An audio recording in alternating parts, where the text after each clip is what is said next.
ଆଜି ସକାଳୁ ମୁଁ ମାଳ ଗୁନ୍ଥା ଆରମ୍ଭ କରିସାରିଛି। ମୋର ମନେ ପଡ଼ିଲା ଆପଣମାନଙ୍କୁ ଲକେଟ୍ ବନେଇବା ଶିଖେଇବାର ଥିଲା, ହେଲେ ଆଜି ଆଉ ଲାଇଭ୍ କରିବାକୁ ଇଚ୍ଛା ନଥିଲା, କାହିଁକି ନା ପିଲାମାନେ ସବୁ ଉଠି ପଡ଼ିଥିଲେ। ସକାଳେ ଆମ ଘରେ ଟିକେ ଗହଳି ଚହଳି ଲାଗି ରହେ, ସେଥିପାଇଁ ମୁଁ ଭାବିଲି ଭିଡ଼ିଓ କରିକି ଆପଣଙ୍କୁ ଏଇଟା ଦେଖେଇଦେବି।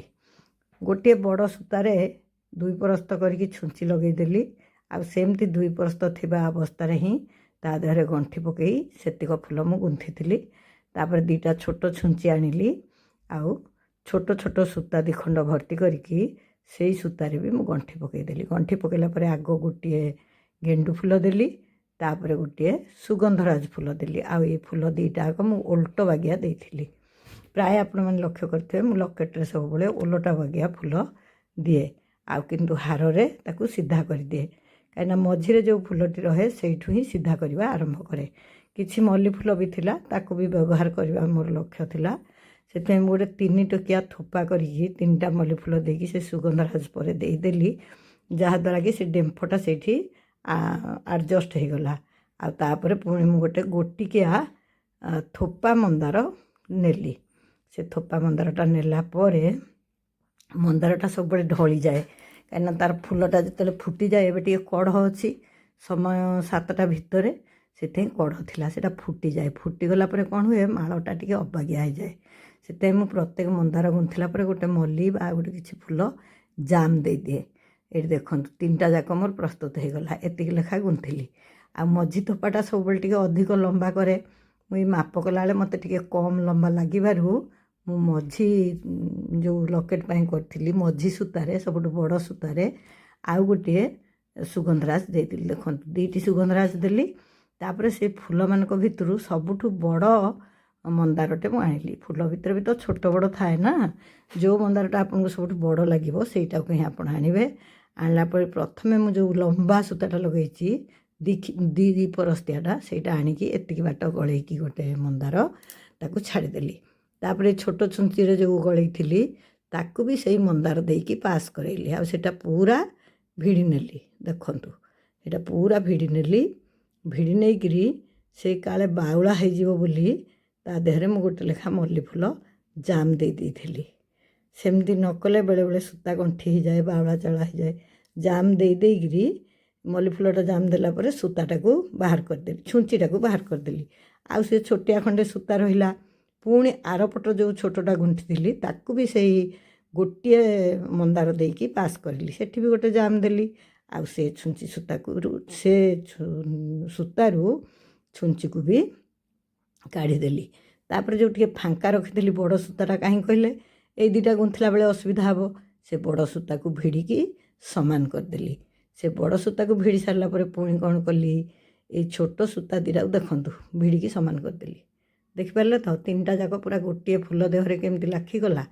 ତାପରେ କ'ଣ କଲି, ଏଇ ଯେଉଁ ଛୋଟ ସୂତା ଦୁଇଟାକୁ ଏକାଠି କରି ସେ ଯେଉଁ ଦୋଖିଆ ବଡ଼ ସୂତା, ମାନେ 2 ପରସ୍ତିଆ ବଡ଼ ସୂତା, ତା ଦେହରେ ଧୀରେ କିନା ଗଣ୍ଠି କରିଲି। ଗଣ୍ଠିଟାକୁ ବହୁତ ଜୋରରେ କରିବେନି, ସବୁବେଳେ ମନେ ରଖିବେ ଫୁଲ ପରି ଗୋଟେ ସୂକ୍ଷ୍ମ ଜିନିଷରେ ଆମେ କାମ କରୁଛେ, ଆଉ ଏଇଟା ମହାପ୍ରଭୁଙ୍କ ପାଇଁ ଗୁନ୍ଥୁଛେ।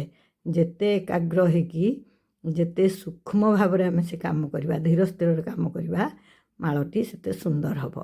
ସେଠି ଦେଖନ୍ତୁ ସେ 2 ପରସ୍ତ ଯେଉଁ ପରସ୍ତିକିଆ 2ଟା ଥିଲା ତାକୁ ଏକାଠି କରି ସେ 2 ପରସ୍ତିଆ ସୂତାରେ ଧୀରେ କିନା ମୁଁ ଗଣ୍ଠି ଦେଇଦେଲି।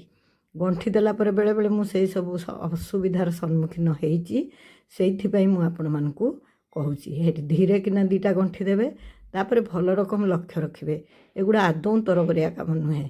ଯେଉଁ 2ଟା ଛୋଟ ଖିଅ ତାକୁ ହିଁ ଏକାଠି କରି କାଟିବେ, ଛୁଞ୍ଚିକୁ ସୂତାକୁ ସେ ଛୋଟ ଖଣ୍ଡେ ବଳିବ ତାକୁ ଅଲଗା କରିଦେବେ। ତାପରେ ରହିଗଲା ଆମର ଯେଉଁ ବଡ଼ ସୂତାଟା 2 ପରସ୍ତ ହେଇକି ଆମେ ବ୍ୟବହାର କରିଥିଲେ, ସେଇଟା ରହିଗଲା।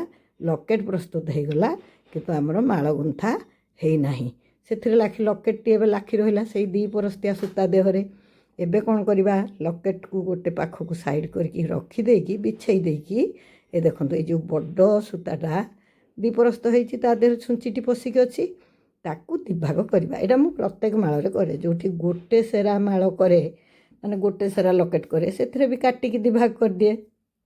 କିନ୍ତୁ ଗଜରା ହାରରେ ବା ମୋଟା ହାରରେ ଏମିତି ଗୋଟେ ସାରା ଲକେଟ୍ କଲେ ଭଲ ଲାଗେନି। ସରୁ ହାରରେ ଗୋଟେ ମୋଟା ଲକେଟ୍ କରିଦେଲେ ଭଲ ଲାଗେ।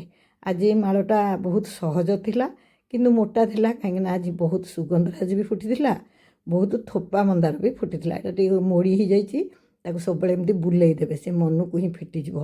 ଫିଟିଗଲା ପରେ ଆପଣ ଦୁଇ ସୂତାକୁ ଦିଭାଗ କରିଦେବେ, ତାପରେ ମାଳ ଗୁନ୍ଥିବେ। ଆଜି ବହୁତ ସୁଗନ୍ଧରାଜ ଫୁଟିଥିଲା, ବହୁତ ଥୋପା ମନ୍ଦାର ଫୁଟିଥିଲା। ତେଣୁ ଗୋଟେ ଥୋପା ମନ୍ଦାରକୁ ଗୋଟିଏ ସୁଗନ୍ଧରାଜ ଗଳେଇଲେ ବି ସେ ମାଳଟି ମୋଟା ଲାଗିବ।